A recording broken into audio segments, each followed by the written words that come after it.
Welcome to season 2 of Fuck, I'm Nearly 50. I just turned 48, and on my 48th birthday, we hit 5,000 downloads. 5,000, which honestly feels outrageous, and I'm so excited about it. Season 1 was huge. 17 episodes, 14 brilliant guests, 2 raw solo episodes where I process life in real time, and our most listened to episode, the incredible Shanna Kennedy, who joined me twice and clearly struck a nerve with all of us.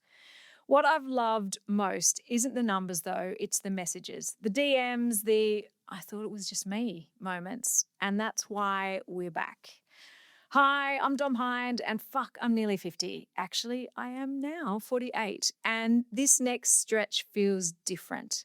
Less panic, more power. I'm not trying to rewind to who I was at 35. I'm trying to understand who I am now. My body, my energy, my brain, my patterns, and how to make this decade my strongest yet. Because let's be honest, our 40s are confronting, our bodies shift, our tolerance drops, our hormones have their own agenda. And suddenly, the hacks that used to work don't. We've tried the diets, the detoxes, the discipline, but what we actually want is clarity. What matters, what's noise, and how do we take back control of how we age? Lately, I've been thinking a lot about that. How much is mindset, how much is biology, and how much is written in our DNA, which is exactly why today's guest feels like the perfect way to kick off season 2. Dr. Mary Revelas is a longevity doctor and founder of Age Vantage, and she has this rare ability to make genetics feel empowering instead of intimidating. Because here's the truth. You can't change your genes, but you can change how they behave. This episode is about owning your next decade. It's about understanding your body instead of fighting it. And it's about realizing that nearly 50 isn't an ending, it's a recalibration. Because fuck, we're nearly 50, and isn't it amazing that we still get to evolve?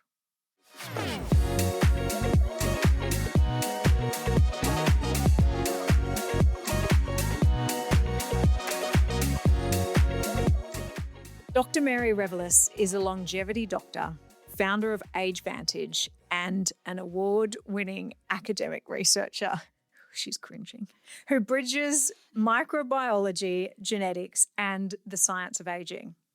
She's a Dean's Award recipient for outstanding PhD thesis titled, this is a very long title, Mary, The Genetic and Epigenetic Factors Associated with Human Exceptional Longevity and Successful Aging. Her research explored why some people not only live longer, but age better, uncovering what their genes, environment, and everyday choices can teach the rest of us about resilience and vitality. It's so hard not to laugh. No, don't. It's great. Before launching Age Vantage, Mary spent years in labs and research centres, from studying antibiotic resistance in South Africa to investigating healthy brain ageing at UNSW's Centre for Healthy Brain Ageing. Wow, who would have thought that it was called that? She's taken all that science and translated it into clear, human-centred approach that helps people see the total view of their health. What I love about Mary is that she makes complex simple. She's not the kind of doctor who hides behind jargon or quick fixes. She's deeply curious about why we feel the way we do, physically, mentally, and emotionally. And she's passionate about helping people take control of their health span, not their lifespan, which is what I love. This episode is for anyone who's ever thought, I don't feel like myself anymore, but I don't know where to start. We also talk genes, hormones, stress, energy, and the science of aging well, but also about self-awareness, agency, and the art of taking responsibility for your own evolution. Dr. Mary, welcome to Fuck, I'm Nearly 50. Thank you for having me, Dom. If someone met you at a dinner party, how would you introduce yourself? I'm not allowed to use the word doctor. No, you don't. You can. Look, for you, you can. You can. I would say that I am passionate about helping you live better for longer. Mm-hmm. My focus is on health span and joy span. Oh, joy span. Joy span. So I want to add life to your years, not just years to your life. And there was this quote by this amazing octogenarian that I used during my speeches, during my PhD. And her quote was, "The aim is to die young as late as possible." Yeah, I love that. I love that too. And she was dressed, she just looked phenomenal when she said it. And I loved it and it stuck with me. And I used it in every single one of my presentations.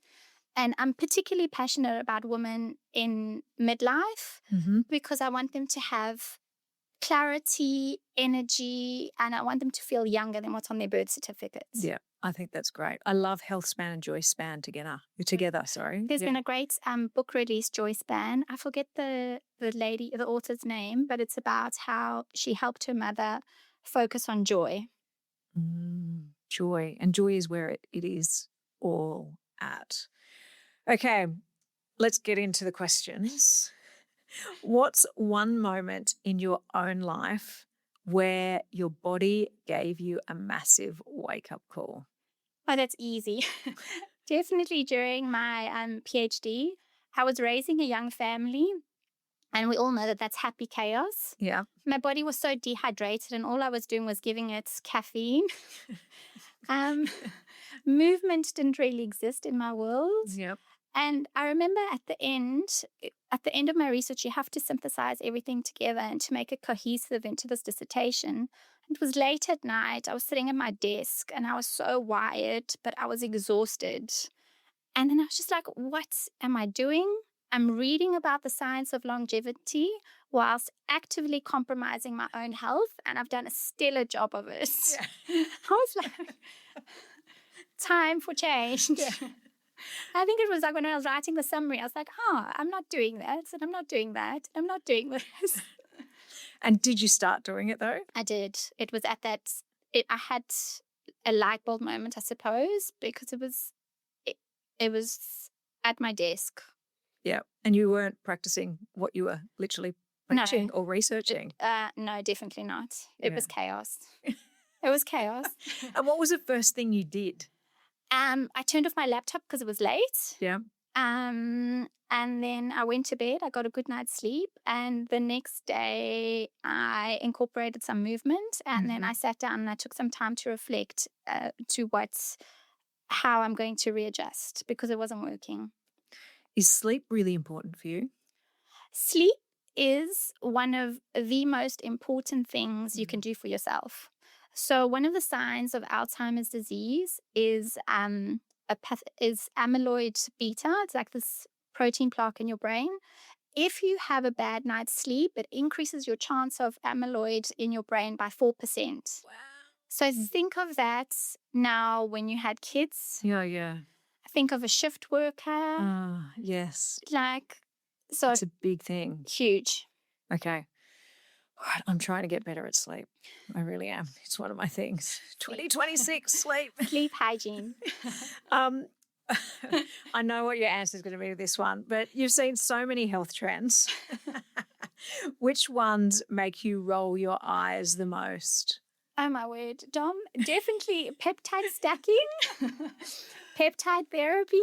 Yeah. Now, I just want to classify GLP-1 agonists. I'm not talking about that. I'm not talking about Ozempic. They've been through human clinical trials. Yeah. I'm talking about every time I open Instagram, there's some wellness or longevity hub promising women that they can feel better and the brain fog will lift and start peptide stacking. And I even had a DM from a prominent clinic in Double Bay. So there's things like BBC 157, TB 500. They've all got the weirdest names. Just so difficult to remember. mTOS-C, and they promise things for like mitochondrial health, joint repair, anti-aging, and all a peptide is it's a short chain of amino acids. But those gray area clinical peptides, they haven't gone through not one human clinical trial. Lots of rat trials. rat trials, I think, in Croatia. Yep. I have to confirm that, but Mm. from memory, I think there was just actually like one. And look, I'm excited about it. I'm not saying that it's not there. Possibly it could be there, but let's just design the study, make sure that there aren't any after effects, make sure that it's safe, because what you're getting or ordering is not regulated. So it is a massive no. Okay. Actually, can I add another thing? Yeah, go on. I have a pet peeve. Yeah. And I don't know, because this is a marketing background, but I'm sure I'm guilty of using the term biohack. Yeah, yes. But I remember I was listening to a podcast by Steve Bartlett, and he was interviewing one of the state's most prominent defense lawyers. Yes. And they were talking about the art of conversation and the power of words. And then I thought about the word biohack. And it irritates me now immensely. I think it's an insult to the complexity of the human body. They're just trying to sell women a shortcut. You cannot hack your way to health. You have to understand your body. You have to support your body. You have to work with your body, and you have to do the work daily. Oh, I love hearing that, because biohack, it just makes me go. It's clever. Whoever came up with it, it's clever. It's great from a marketing background. It is amazing, but I think you the way that you put it is there's no shortcut. You actually do have to do the work, or do understand your body. You have to do the work. It's probably going to make me unpopular, but you have to do the work.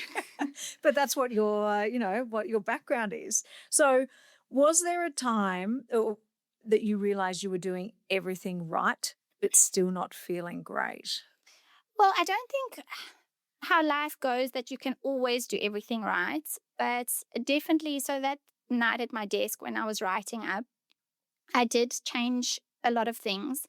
And one of the things I changed, actually, because we were speaking about it earlier, have you heard of the term chronotype?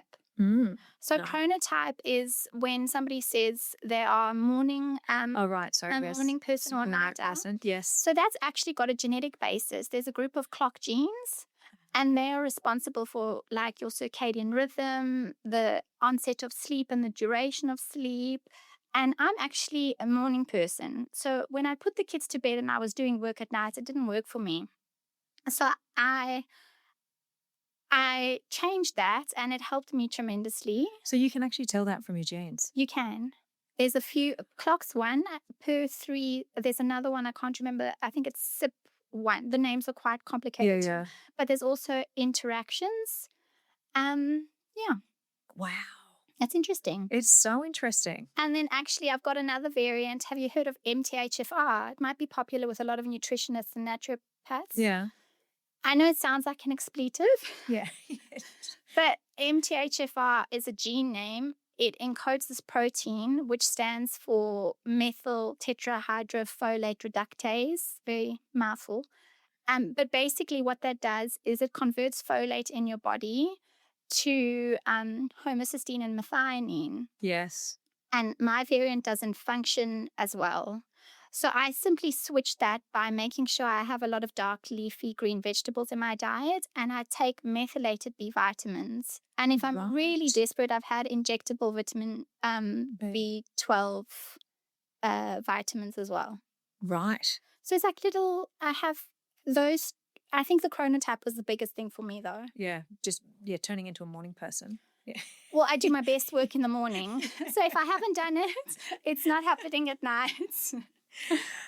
Okay, let's rewind a bit. You began your academic journey in South Africa, studying microbiology and antibiotic resistance. What drew you to that? Well, growing up in South Africa, I saw how infectious diseases shaped communities. Mm-hmm. And I suppose microbiology just gave me a lens into the invisible world which drives disease. Mm-hmm. So it's funny how you'll never forget the simple things. My first practical at university, so I just started with a Bachelor of Science because I wasn't sure what I wanted to do. And they offer you microbiology term 1, term 2, genetics, biochem, and then not AI, we called it bio something else. Biohacking? No. And the first practical for microbiology, it was so simple, but it was so interesting. We were in pairs and they gave us a little nutrient agar dish and they said, go to the bathroom and touch a surface, any surface. You want to be brave and touch the toilet seat, go for your life. You want to touch the door handle, do it. And then don't wash your hand, come back and do a little streak on the plate. Yeah. And then go and do a control where you touch the same spot and you wash your hands. And we incubated it and we see what grew the next day.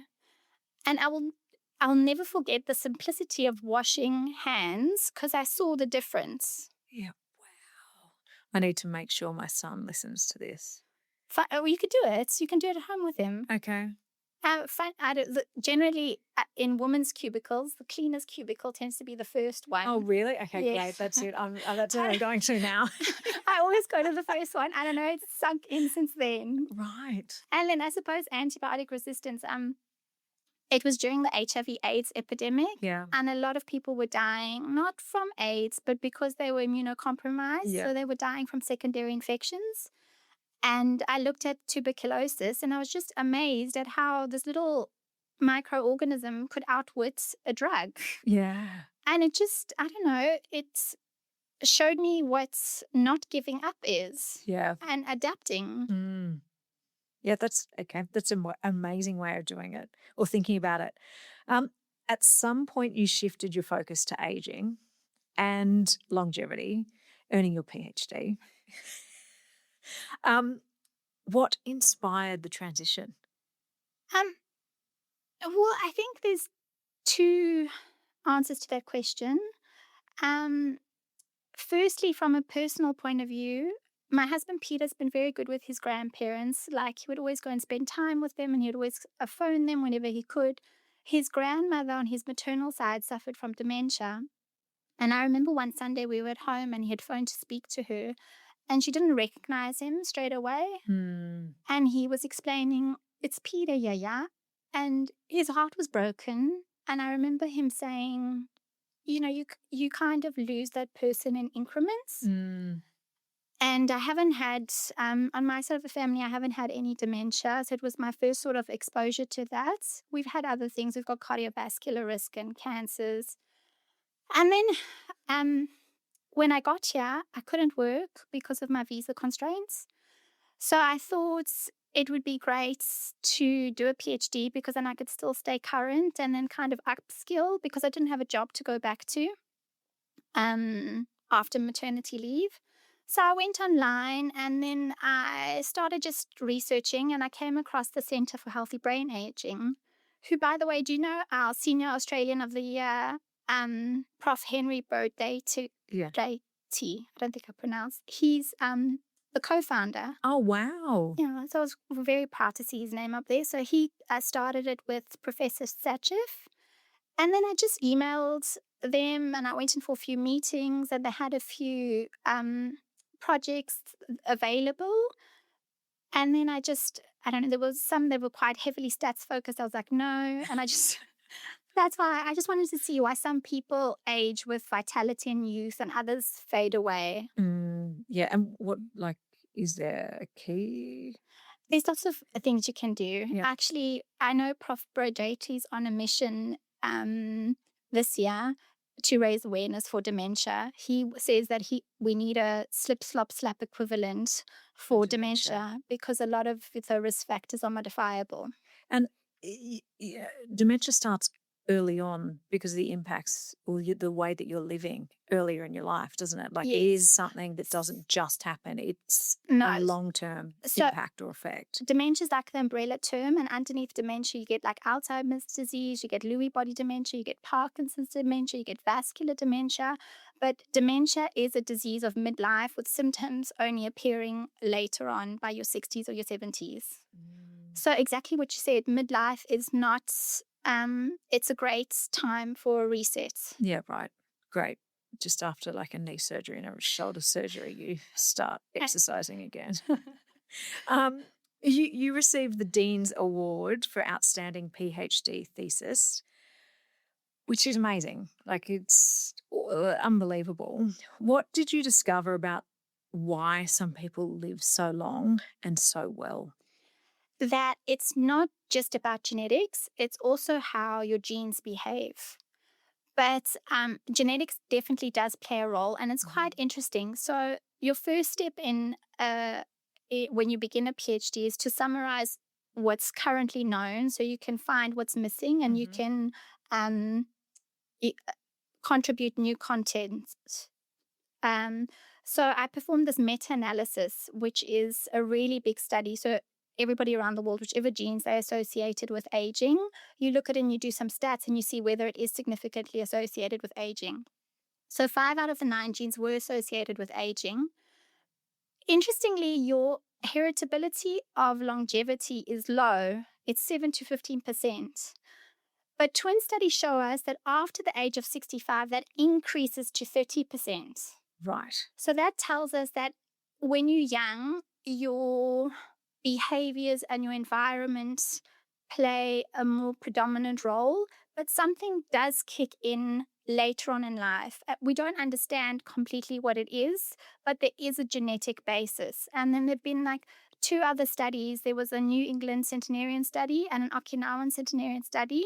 And they showed that if you had a sibling that reached 100 years of age, you were twice as likely as the next person to reach that. Oh, wow. So your genes definitely play a role. We just haven't managed to understand the mechanisms, I suppose, as yet fully. Okay. Wow. Okay. So if lifestyle is a factor for helping you live a better health span and have a better joy span, are there 3 things that you can actually go, make sure you're doing this, make sure you're doing that, make sure you're doing this? There's lots of things because aging is cumulative, it compounds. So I love that. It does compound. And it's interesting. Even now I go, which is why I stopped running. I need to think of my 80-year-old body or my 80-year-old self, because what I do today actually impacts 100%. myself down the track. I love that. Well done, Don. Yeah. A plus. Yes. No, there's lots of things that we can do. Lifestyle choices, sleep, diet, exercise. What about alcohol? Alcohol is a no generally, but you can't negate. So let's try and talk about joy span. Yeah. If you're meeting a friend and you're having one Aperol spritz and you're catching up with your best friend, I think that negates. Yeah. Okay. Because there's that interaction. But it's not to excess. No. Okay. Not the drink, but just for anyone listening. Okay. Your research at the Centre for Healthy Brain Aging, which I think that would be just fascinating to see. It looked at genes, lifestyle, and environment over time. What did that teach you about what really influences the way that we age? Again, that it's cumulative, so it's your genetic makeup, but your genes play a bigger role later on in life, and it's other things on how we can express those genes, choices that we make with our food, with our exercise. Exercise is the most bang for your buck when it comes to anti-aging, because when you exercise, you release these myokines. Yeah. One specifically like irisin and IL-6 goes through the blood-brain barrier, crosses the blood-brain barrier, and it activates another gene called BDNF, which is brain-derived neurotropic factor. Yeah. This is like fertilizer for your brain, and the best way we know to tell your body to express it is through exercise. And is that hardcore cardio exercise, or is it just anything that gets your heart rate up? So I believe variety. I think you need to hit everything. So not just, they definitely zone 5 VO2 max training. Definitely there's studies with strength training as well. But I think you have to take a step back and look at everything holistically because you need your lean muscle mass, you need strong bones, you need mobility and flexibility. So I don't think it's just one thing. I think you have to split it up and hit everything. Yeah. It was fascinating. I did a DEXA scan a couple of months ago, and it was great just to be able to go, I didn't realize about bone density, and thank goodness mine's actually okay, but bone density sort of tops out at 30s, and then you're left with whatever you've set yourself up with for the rest of your life. Bone density, you must read Dr. Vonda Wright, and she's got a book, Unbreakable. And Yes, that one. Yeah, that one is. Yeah, my parents, when you're jumping. Yeah, I did, because I always buy Hope, and I do have a rebounder at home. So it's Okay, well done. buying Hope, maybe some peptides too, but No peptides, no peptides, Tom. Not until they're regulated. Okay. You often talk about the total view of health. What does that look like for someone listening right now who feels stuck or overwhelmed?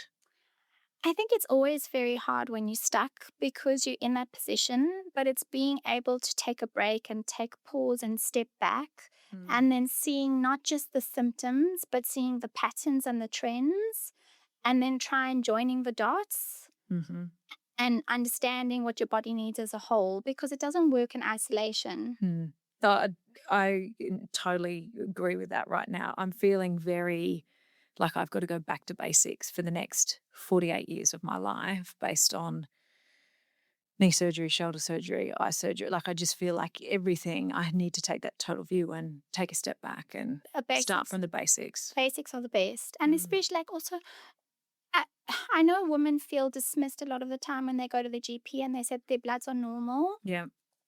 And I understand. But it is also finding a great GP as well. It's finding a great GP, but it's also, I think you also need to go in prepared. I agree. And I think you need to take control of your own medical health dashboard, and you need to go in and you need to say, right, okay, personally, my father's had a heart attack, so I want LPA and ApoB testing with my lipid panel. We have cancer on my mom's side of the family. I want not just the general thyroid panel. You have to, I'm sure. How would a normal person know what to ask for? Just help use chat to just be able to say, these are the types of things that family history. Well, family history, you kind of have an idea before, even if you don't have a genetic test, you kind of know what your mom or what your dad had or what happens in the family. And then just go and don't book a 15-minute appointment with your GP if you really want to delve in with it. I mean, they're also human. It's their job. They're seeing so many people during the day. You can't expect the clinician to know Mary's here. Oh, Mary's dad has this. You've got to be able to speak up for yourself and say, I'm worried about this. It's a stressful period of my life. Can we check, I don't know, inflammation markers? Yeah, I think that it's so important for you to own your own health. Like I literally just took all of my health records from Medicare, from my health, from all of the imaging, and have just created one master summary so that I can actually go when a doctor says, what have you had done? What surgeries, when, what, and I can just go, there you go. I don't have to think. Dom. Everybody should do that. I haven't done that. Yeah. I'll send you mine and you'll be like, what? Or I'll send you the prompt and you can do it. How do you help people move from the information overload to clarity and action? Okay, so I try and simplify. Yeah. I've developed, so I'm very proud of my Greek heritage, and with Age Vantage, everything that I've developed has like a Greek word in it. So I've developed this agape framework, and agape is a Greek word for love. Okay. So it goes, how do we activate what we have, guard it, absorb it, protect, and integrate? And then depending on the result or depending what it is. So, for example, I know everybody knows that VO2 max is one of the greatest predictors of longevity. But what's not out there yet is that it's actually affected by your genetic heritability. Oh, really? 40 to 60%. So you might be a high responder and I might be a low responder. And then you might be getting fantastic results and my results might not be that great. But at least, I need to worry about myself and stay in my own lane and be like, it's fine. I'm still improving. But I might not be able to get there. It's interesting because even like from a VO2 max perspective, I've got like mine's quite good, but my resting heart rate is so high as well. And I always joke with Justin saying I've got a budgie heart because it just beats all the time. It just constantly goes. But I'm like, the one way of getting your VO2 up is by reducing your resting heart rate. And it's like, it's just me. I think it's hard for women in general because I think I don't know, my heart rate variability score is woeful on my wearable. Yeah. Yes. It's what I struggle with the most. But I think, I don't know, we've just been trained to be in parasympathetic mode. So we're always Yeah. under stress and we're always on the go and there's always something to do and kids always need something. Yeah. Always like, go, Yeah. go, go. So I understand why the heart rate is like, okay, what are we doing? So with your doing the 5 things, what do you actually do? So what tests do you actually need to go? So when someone comes to see you, what do you get them to do? So as simple as swab, and then we Yes. send it off to the lab 4 to 6 weeks, and then we get a whole lot of genetic information. If they have a DEXA scan, that would be great. Yes. A DEXA scan, VO2 max would be great as well, and grip strength Oh, would yes. be also great. And then I talk to them because everybody will have different strengths and weaknesses. So you have to maximize your strengths and work on your weaknesses. Grip strength is one that I'm terrible. I had when I had kids with the pram, I've had cortisone injections in my wrists. right. So my grip strength isn't. What are you great. doing to I'm trying to hang. So when I take the Oh, kids to yes, I Lion know. Park, I'm on the monkey bars. And I'm like, go me, come. How long do you get? I haven't, I think my score wasn't great. I was on 45 seconds, but I'm working on it. Yeah. You know what? It's funny. I've just swapped gyms because I can't do strength training. I've literally got to go back to basics. And every time I leave the gym, I literally just hang on the bars in between the big gym bros, and I'm just there hanging. That's good. That's great. That's great. I do think they look at me and go, "Can you just get out of our space?" But I don't care. A lot of women hit their 40s and feel like their bodies have betrayed them. Their energy has gone, their sleep's all over the shop, the mood, the weight. How do you help them get back control? Through education and compassion. So knowledge is power and knowledge is agency. So when they come and speak to me, we unpack everything that's happening biologically. So hormones, inflammation, diet, perimenopause, because I think that once you understand it, it moves away from fear to empowerment. Yeah. And then as soon as it just takes a little bit of a change and then it has a knock-on effect and then you get better. Yeah, and I think you are so true. The knowledge does help to open doors and help you to see and have an awareness of what you should and you shouldn't be doing as well. Because I think it's just natural. We always fear the unknown. Yes. Yeah. And how much of what we experience at this stage is biology versus belief? I love that question. Okay, so biology definitely sets the scene, but mindset directs the story. Amazing. There was a study in super ages. There's a part in your brain. I'm just trying to see if I can remember the name. People have dubbed it the willpower gene. And in these super ages, it's larger. And you know how it grows? It grows when we do hard things.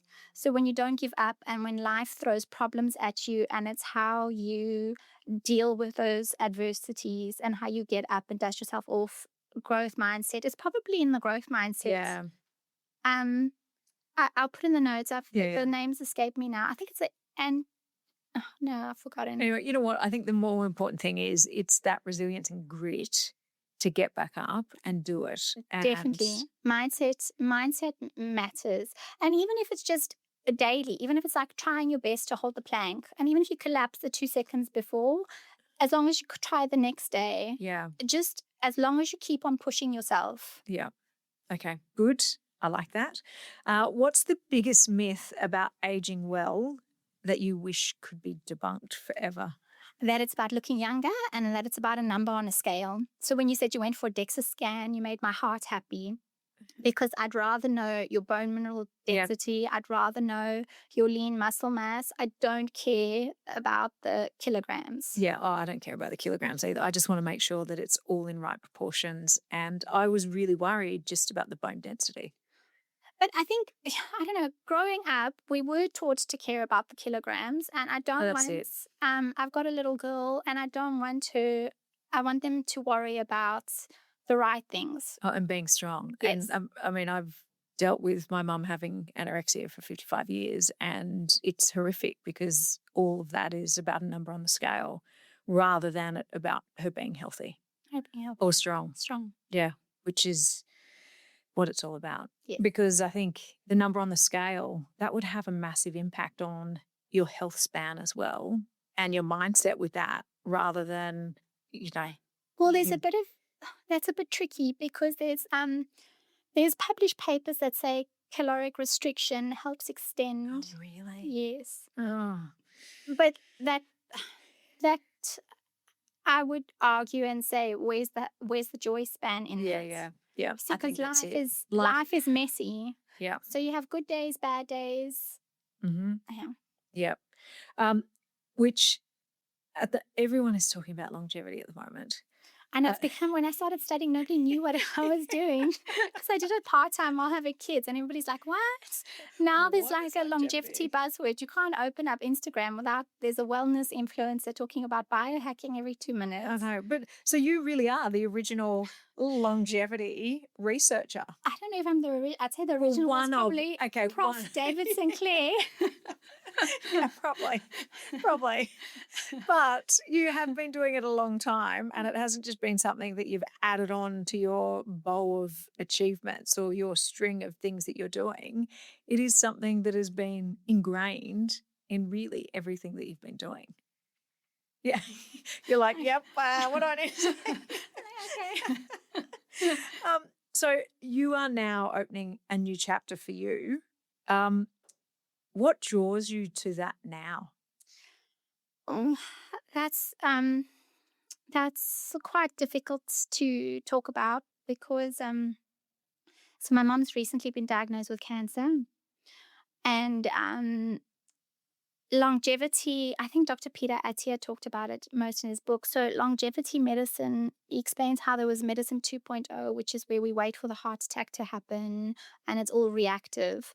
Longevity medicine is about, understanding your genetics, looking at your biomarkers, mitigating your risk. So I think you can sum it up by saying it's preventative and it's proactive.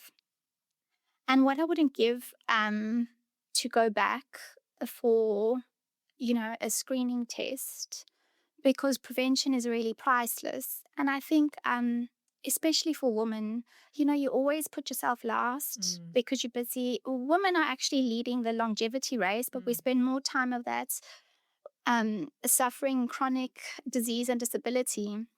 Apparently we don't complain as much and we just get things done. Isn't that like the grit coming out again? We make the appointments for everybody else. And I'm actually I'm frustrated at myself as well because Peter and I are overdue for our skin cancer checkup. Oh my goodness. I know. And I got my children spend a lot of time in the sun and normally the dermatologist never wants to. I want the dermatologist to assess each of my kids properly so I can take them. So I had 2 appointments and I've gotten them for my kids in April and I'm like, Peter and I also need appointments. But it's on my list and I will do it and I'm not going to leave it. But that's a perfect example. Yeah. But it's hard. I don't know. With women, it's just you never prioritize yourself. But do you know what? That used to be the case for me as well. But when I started owning my medical history and my medical record, I now make it a priority. I think I need to learn that from you. Yeah, because if you're not healthy, you can't take care of everyone else. Yeah. So it has to be a priority. And I'm going to make you, after we leave here, you have to. No, as I made the book, I knew. And I got my referral and I was like, yes. And I'm like, but it is hard. Like you do have to do the referral. But I mean, I always go and see my doctor who I love. She's the best. In like the first week of January. Okay. And I'm like, okay, first week of January, I need all of these referrals for all of these doctors that you've referred me to. I also need to get all of my bloods done and anything else you think that I need to get done. And we do it all then so that then I'm set up for the rest of the year. Well, then I think I need to. January is a good time to do it. It's not that busy and everyone's away. True. So if you are here, it's a perfect time to be doing it. True. There you go. So longevity sounds really intimidating or elitist, or actually, you know what? I think biohacking just sounds very elitist now. Oh, how can everyday people make longevity and good health span and joy span achievable? Okay, so you have to fix your fundamentals. Mm-hmm. And I've got another little acronym, a Greek one. Yeah. So it's Yes. Vios, it means life. So B stands for brain fitness. Uh-huh. So your brain's got like 4 cognitive domains. It's got executive function, which is basically like the CEO and structures and reorganized everything. It's got processing speed. It's got attention. You know, as you get older, if you want to, do you lower the volume on the radio so that you can reverse into a car park? Yes. Not. I not yet. I turn up the volume when the kids are in the car so I can't hear them. Is that? What else? Did I say processing speed, memory, attention, executive function? Yeah. So ideally, you want to be training your brain as well. I actually bought a brain grain. Okay, go on. Let's do it. Okay, let's do it. Yeah. So hang on. And so training your brain, how do you do that every day? And is that like luminosity, like all those things, or is it, can I do like Sudoku, or like what is training your brain every day? All of that helps. There's a study, there's published studies for reading and writing. Mm-hmm. So writing is actually huge, and that's quite a big worry for our children because they have a lot of online things. I think the study was in Japan, in the Japanese centenarians. It was for writing. And just as in journaling, or just writing? Just writing. Creatively. Writing, because we aren't writing anymore. Yeah, right. It just fires up different neurons. Because it's like your retirement fund. Every sort of little thing you do, it's training it for later in life. What else is there? Even just novelty. So it loves, not everybody can go out and has the time to learn a new hobby or learn a new language, but if you even just taking a different route home and seeing something different, or changing your walking route is good for you. Yeah, wow, that's actually really interesting, isn't it? Like So or starting a podcast or something. Yeah. So well done. This is actually, I think they call it's a Stroop challenge. Okay. So it's quite, let's see, I think you've got to say the first time, you've got to say the word and not the colored cardboard. Okay. Okay, you ready? So what color am I saying the word? You're saying the word. Okay, blue, green. God, you're faster than I could turn. Yeah. I can't even read that. Does that say yellow? Yellow. Okay. Black. Well done. I'm too slow. Oh, I can't even. Does that say red? Red. Yeah. Okay. Great. Okay. Now you've got to say. Now you've got to say the color of the cardboard, not the word. Okay. Red, yellow, purple, white. Oh, come on, Mary. I know. Green. Well done. I was going to say next you need to say. Then you can improve this each time. You can say the in color, and then you can say odd and even.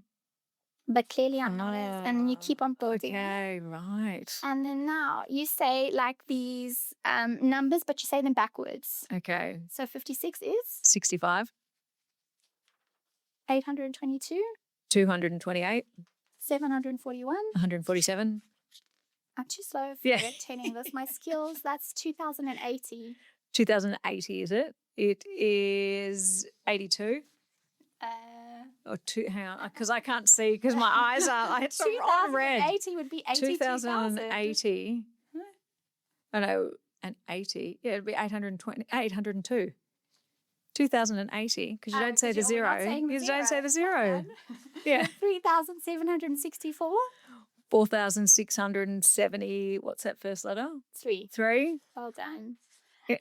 So there's actually in an ideal world where, you know, like elite athletes, like Formula One drivers and tennis players, like they have gyms where they're working on their physical fitness, but then they have to do dual tasking with a ball. Is that like where they use the ball? With the ball, like they'll say you've got to maybe only hit the red light bulbs coming up on the wall. Ah, yes, where they're on that screen and they're there playing that. Or if we did this now, but we had to be lunging, like it would be a lot more difficult if you were lunging and you were like blue, black. Yeah. Not just sitting down, it would. Okay, I stands for inputs. Inputs is just whole foods, I suppose. Yes. Some pro-Mediterranean whole food. Yep. Output would be your exercise. Yes. And S would be what you're going to work on this year, your sleep and social connections. Okay. You don't need social connections. You need sleep. But you know what? Sleep is hard because I get up so early in the morning to go to gym before you get the kids up from school because it's really the only time for me. If I'm not going to bed at 9:30, which doesn't happen often. It needs to It happen just- often. Why is it not happening often? Oh, just because, I don't know, just things to do. Yeah, okay. I think I just need to set. Leave the things to do. Yeah. You need to look at your priorities because your brain needs to hit different phases. It needs that deep sleep. They call it the glymphatic. It's when it, like, in essence, it takes the trash out. So Okay, it's clearing right. your brain out. I always, Okay. I tell my kids, go sleep. Yeah. It's good for you. Okay, good.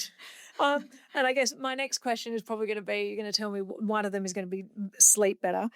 If we all did just 3 things differently after 45, what would they be? Number 1 would be sleep. Yes, thanks, Mary. Sleep, like, it's your longevity lever. Yeah. Number 2 would be strength train. Yes. So there's actually a study which was undertaken here in Australia, and it's been referenced quite a lot. Oh, yes, I know that one. Lift Yeah. Long. Yeah. So they took a group of 65-year-old women that had osteoporosis, and they made them strength train 2 to 3 times a week, and they actually increased their bone mineral density.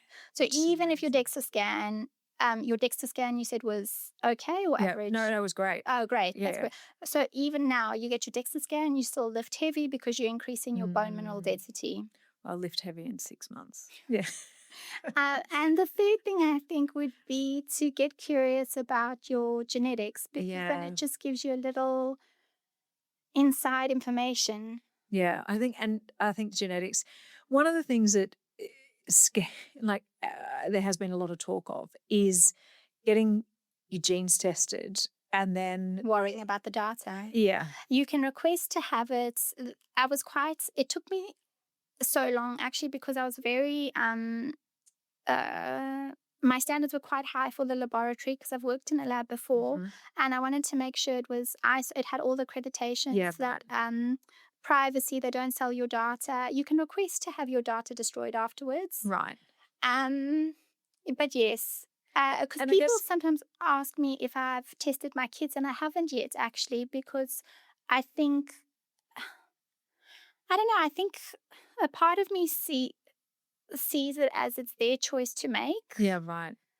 Although another part of me thinks that in the future, it'll just be what happens when you have a baby at the hospital. Like, your blood type, it got your genetic information as well. And your genes obviously don't change over time, or do they? No, well, I try and explain. You're born with your genes. Yes. So if you are born with an inherited disorder, then you have a mutation on a certain gene, and this is the disease that you have. The genes that we're looking at are all of these studies have noticed that this variant is associated with this disease. Right. So it's looking at your risk. So it says that you are at a higher risk compared to the average person at developing diabetes. Right, okay. But it's not inherited. You can do that type of testing, but it's just 2 different forms of testing. Okay. And does that mean that at least if you know, you can take those steps to make sure that it minimizes it? I think so. Yeah, okay. Yeah. Which is not a bad thing. It comes back to that knowledge is power again. And I mean, I don't know, you follow a recipe before you start cooking. You do you? No. Maybe you do. I'm like halfway through chat. What do I need to do? You don't just get on the road and start driving. Like, yeah, you need a plan. Yeah. It's just minimizing your risk. You're not going to go swimming if you can't swim. Yeah. Unless you're on Bondi Beach on holiday. How do you personally switch off and recharge? Oh my gosh, I struggle with that. That is what I have to work at the hardest. You got 2 things. You got to prioritize you, and you got to learn how to switch off. Yeah, I can't. You got a big year, Mary. I mentioned previously, my heart rate variability is woeful. I think I'm on the bottom. Yeah. One of my gorgeous friends said, come try yoga with me. Let me tell you, yoga did not work. I was in downward dog and I'm like, right, if I take the dog to the parlor, then I stop at Wee's and I get the jogger. I've tried lately. Peter plays golf. Yes. So does my son. And on a Saturday, if we get the chance, if Saturday sports lines, Yeah. we'll all go to the golf course and have lunch. Okay. And then the kids are allowed on the golf course after 3:30. So then we go and play the back nine. Uh-huh. And then there's no phones. We're out in nature. Yeah. It's pretty. And what I love about it is that every relationship gets some time. So initially, I have to drive the cart on the first hole and the last hole. I hope no one from the golf course is listening to me. So then Catherine and I get to touch base if there's anything worrying her at school. Yeah. Eventually, Haralambos gets in the buggy with Catherine and they fight or have a hard time. And then Peter and I get to walk and chat. And then it's nice. I think that would be the one. And the second thing is I really treasure my female friendships. And I think especially in midlife, you need to, I don't know, there's nothing like a good friend. Yeah. You know what? It does, it makes going through the shit so much easier when you've got someone you can talk to or just go, I'm just not feeling it. Yeah, and it's like, I suppose we all have to go through it. Like in your 20s and your 30s, you were out, now you just want quality. Yeah, I think that and the thing that I also think is you want experience as well. It's like you have to go and do things like go to the opera house tonight or, go and actually make memories with your friends rather than just doing the everyday. I think you have to schedule it in though, because if it's not in the calendar, absolutely. It doesn't happen. So even with exercise classes, you just have to put it in the same way you schedule a meeting and you're like, nope, sorry, can't do it then. Yeah, exactly. And it needs to be a priority to do that too. What does health mean for you beyond test results? Oh, that's easy. It's definitely how you feel. Definitely if you're happy, if you have clarity. Actually, there's another study. Yeah. So this started in 1938 in Harvard. The only problem I have with it is that they didn't have women in Harvard at that time yet. So it was all started with men. I think John F. Kennedy was originally in it.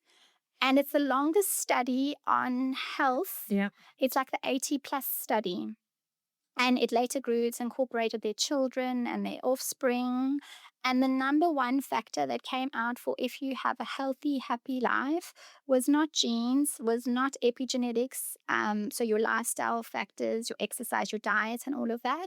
It was the strength and quality of your relationships. And it is. I do think there's something to be said for that. And also, Prof. Bodratzi had organized a Living to 100 conference a few years ago. I think I must have just started. I would have been like first year. And at the end, he had 5 centenarians because we have our own. There's a Sydney centenarian study. And there's also an older Australian twin study. And I don't know where they came from, which study they came from, but they came onto the stage. And one woman, I'll never forget what she said. They were asking her about diets. And she survived the Holocaust, and she was explaining how, I don't know how long she spent hidden in a room and how many days she hadn't eaten or something frightful. And she said, I will eat anything that sits still long enough on my plate. And I was just, so you can't quantify everything. No. Yep. And then there was another man who played golf every Sunday with his son, and they had whiskey and a cigar. So it's not just, it's everything. And this is the whole thing. It is holistic. Like it is a holistic health. It actually is holistic. And it's not just what you put in your body. It's the environment that you're into. I do think it's what you put in your body because I think, but that was her life experience. Yeah. She went through such a traumatic event. I've been lucky enough to not have to go through that. Yeah. Yeah. Interesting. Is there a daily ritual that makes you feel grounded? Calling my mom, and I try and get morning sunlight and have my morning coffee in peace. Yeah. 60 to 90 minutes only after I've woken up, though. Okay. Rapid fire questions. Supplement you swear by? Okay, there's 5. Oh, okay, great. Okay, for brain health, creatine and fish oils. Yes. Vitamin D and with K3, so the K3 Yes. tells it to stay out of your arteries. NMN Yes. and magnesium. Okay, good. Doing all those. Most overrated health fad? Peptides. Oh. No, peptides, Dom. Yeah. Midlife mood in one word? Fears. Great.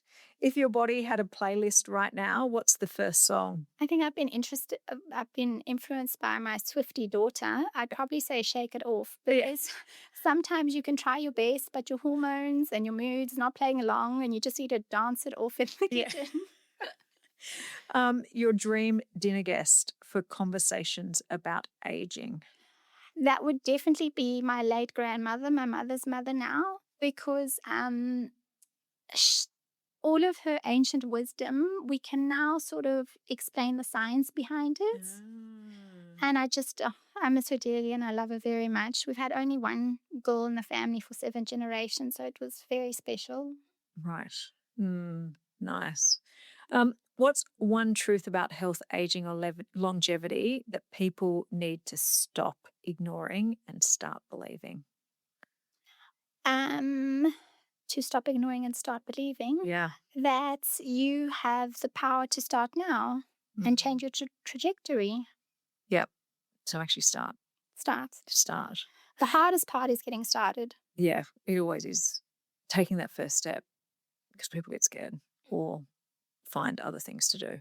Yes, procrastination. Yeah. There's a part in the brain of that as well that was escaping me. No.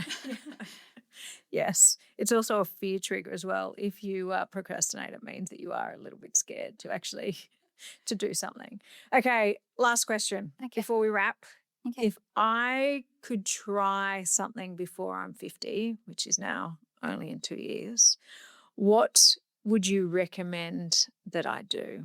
Oh, that's easy, but I think I'm going to give you a biased answer.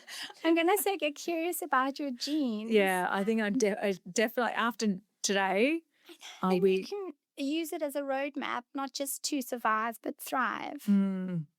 I think that is it. Survive but thrive.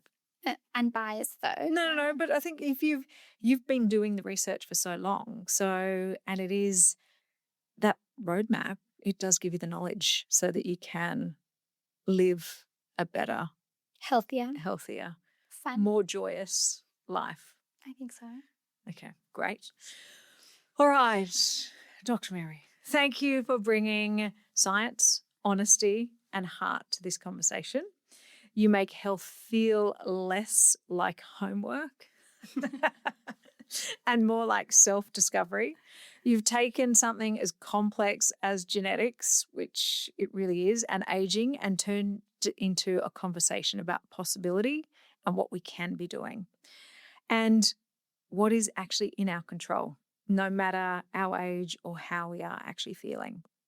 And what I love most is that you reminded us that longevity isn't about chasing youth or a number on a scale. It's about owning this season of life, our choices, our energy, our mindset, and giving ourselves permission to actually evolve. You showed that living well isn't about doing more. It's about having more fun and being more focused on our health and letting go of what doesn't matter and building habits that thrive and not just let us survive. So if you've been listening and thinking, I'm tired, I've tried everything, I don't know where to start, maybe today is the reminder or the push that it's not too late to start again, smarter, slower, and move in tune with yourself. So if you want to learn more about Dr. Mary's work at Age Vantage or genetics,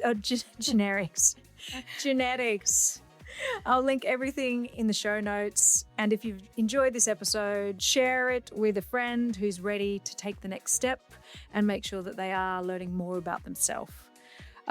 Because the conversations that we have like this help us shift what aging looks and feels like for all of us. Because I'm nearly 50 and isn't it amazing?